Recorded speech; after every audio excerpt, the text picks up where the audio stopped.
હાર્દિક સમય મળે ને જાન એવી તે કઈ ખુશી હતી જે અમે તમને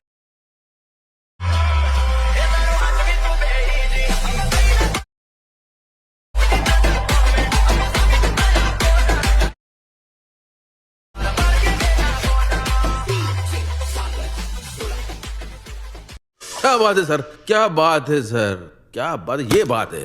જય માતાજી મિત્રો, જે પ્રકારનો તમે ટેટસ વિડીયો જોયો તે જ પ્રકારનું ટેટસ એડિટિંગ કરતા આજે હું તમને શીખવવાનો છું. અને ઓલ મટીરિયલ તમને ટેલિગ્રામ ચેનલ તમને જોવા મળી જવાનું છે.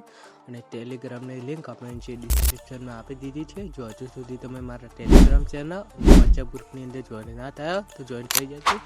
લિંક આપણે નીચે ડિસ્ક્રિપ્શનમાં આપી દીધી છે. અને મટીરિયલ ડાઉનલોડ કરવામાં પ્રોબ્લેમ આવે તો આપણે ડિસ્ક્રિપ્શનમાં ઇન્સ્ટાની લિંક આપી છે. ઇન્સ્ટાગ્રામની અંદર તમે મને મેસેજ કરજો. ચેનલ ઉપર નવા હોય તો ચેનલને સબસ્ક્રાઈબ કરી વિડીયોને લાઈક કરી દેજો. તો ચાલો મિત્રો, વધુ ટાઈમ બગાડ્યા વિના આપણે એડિટિંગ સ્ટાર્ટ કરીએ.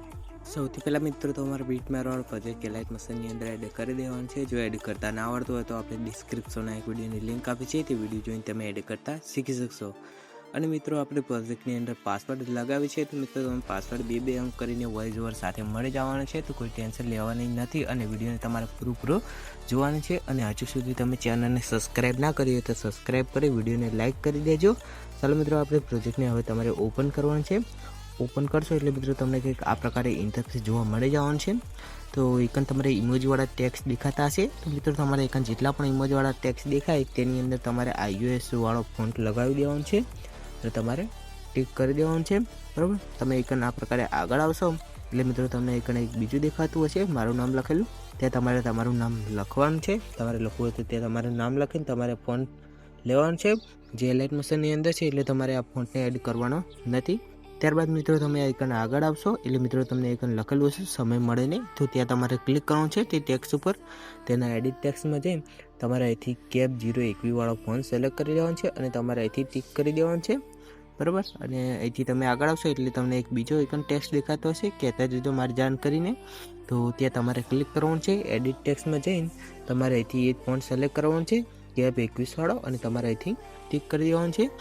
ત્યારબાદ મિત્રો તમે એકન આગળ આવશો એટલે મિત્રો એકન લખેલું હશે એવી તો કઈ રીતે, બરાબર. એકન ટેક્સ્ટમાં થોડી ભૂલ છે તો આપણે અહીંથી તેને સરખી કરી દઈશું આ પ્રકારે.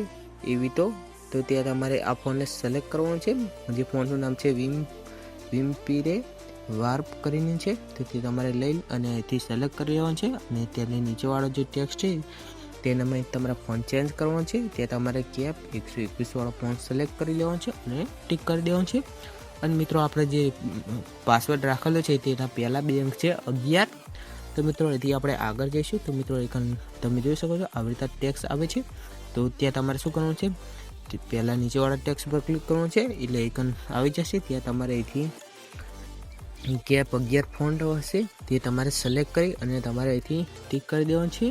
અને નીચેનો ફોન્ટ તમારે લેવાનો છે. ત્યારબાદ તેના એડિટ ટેક્સ્ટમાં જઈને તમારે કેપ 16 વાળો સિલેક્ટ કરી અને તમારે અહીંથી ટિક કરી દેવાનું છે. ત્યારબાદ મિત્રો એકણ આપણે લગાવીશું ફોટોને. તો ફોટો લગાવવા માટે તમારે પ્લસ ઉપર ક્લિક કરી મીડિયામાં જઈને તમારે તમારો ફોટો લઈ લેવાનો છે, બરાબર. આ પ્રકારે મારો ફોટો છે તો હું અહીંથી લઈ લઉં છું ફોટો. અહીંથી મિત્રો આ પ્રકારે તમારે કામ કરી દેવાનું છે. અને મિત્રો આ ઓપ્શનને ક્લિક કરવાનું છે તમારે, અને ફરી વખત ક્લિક કરી તમારે લાસ્ટમાં આવીને તમારે આ ઓપ્શન ક્લિક કરી દેવાનું છે. આ ફોટો તમારે લાસ્ટ સુધી લાવી દેવાનો છે. ત્યારબાદ મિત્રો તમારે પહેલાં આવવાનું છે, બરાબર. અને મિત્રો એકણ ફોટોને આપણે કટ કરીશું તો ફોટો કટવા અહીંથી મિત્રો આપણે ફોટોને કટ કરીશું. તો ફોટો કટ કરવા માટે આપણે ઇફેક્ટવાળા ઓપ્શને જઈશું અને એ એડ ઇફેક્ટની અંદર આપણે વાઇપ જે ઇફેક્ટ છે તે તો આપણે અહીંથી લઈ લઈશું, બરાબર. આ પ્રકારે તમે સર્ચ કરશો એટલે આ પ્રકારે ઇફેક્ટ આવી જશે. તેને તમારે સ્ટાન્ડર્ડ સેટિંગની અંદર એડ કરી દેવાનું છે. એમાં મિત્રો તમારે એક એંગલ છે તેને તમારે 90 કરી દેવાનું છે. ત્યારબાદ મિત્રો સ્ટાર્ટ હશે ત્યાં તમે એક પ્લસની અંદર કરશો એટલે મિત્રો આ પ્રકારે ઉપરથી જે ફોટો છે તે કટ થતો નીચે આવશે. તો મિત્રો તમારે આ પ્રકારે ફોટોને કટ કરી દેવાનું છે. ત્યારબાદ મિત્રો તમારે બેક લેવાનું છે અને મૂવ એન્ડ ટ્રાન્સફરનો ઓપ્શન છે. તમારે આને સરખી રીતે એડજસ્ટ કરી લેવાનું છે, બરાબર. આ પ્રકારે સરખી રીતે તેને એડજસ્ટ કરી લેવાનું છે, બરાબર. આ પ્રકારે કંઈક સાઈઝની નાની મોટી કરી તમારે એથી એડજસ્ટ કરી દેવાનું છે. ત્યારબાદ મિત્રો તમારે અહીંથી ફોટોને પકડીને તમારે નીચે તરફ લાવવાનું છે, બરાબર. આ પ્રકારે ફોટોને પકડી તમારે નીચે તરફ લાવવાનું છે, જ્યાં રેક્ટેંગલ લખેલું છે તેની ઉપર, બરાબર. ત્યારબાદ મિત્રો તમને એક ઇફેક્ટ ગ્રુપ દેખાતું હશે તો ત્યાં તમારે ક્લિક કરવાનું છે. ઇફેક્ટ ગ્રુપ ઉપર 3 ડોટે ક્લિક કરી તમારે અનગ્રુપ કરી દેવાનું છે, જેથી તમારે ઇફેક્ટો લાગી જશે. અને મિત્રો આપણે જે પ્રોજેક્ટની અંદર પાસવર્ડ લગાવ્યો છે તેના છેલ્લા 2 અંક છે 43. તો મિત્રો અહીંથી આપણું સ્ટેટસ છે તે બનીને અહીંથી રેડી છે. તો એક્સપોર્ટ કરવા માટે તમારે તીરવાળા ઓપ્શનને ક્લિક કરી અહીંથી વિડીયોને એક્સપોર્ટ કરી દેવાનું છે. અને મિત્રો વિડીયો ગમે તો વિડીયોને લાઈક અને ચેનલને સબસ્ક્રાઈબ કરી દેજો. સ્ટેટસની અંદર કોઈ પણ પ્રોબ્લેમ આવે તો તમને ડિસ્ક્રિપ્શનમાં મારા ઇન્સ્ટા આઈડીની લિંક અને મારો નંબર આપ્યો છે, ત્યાં જઈને મને મેસેજ કરી શકો છો.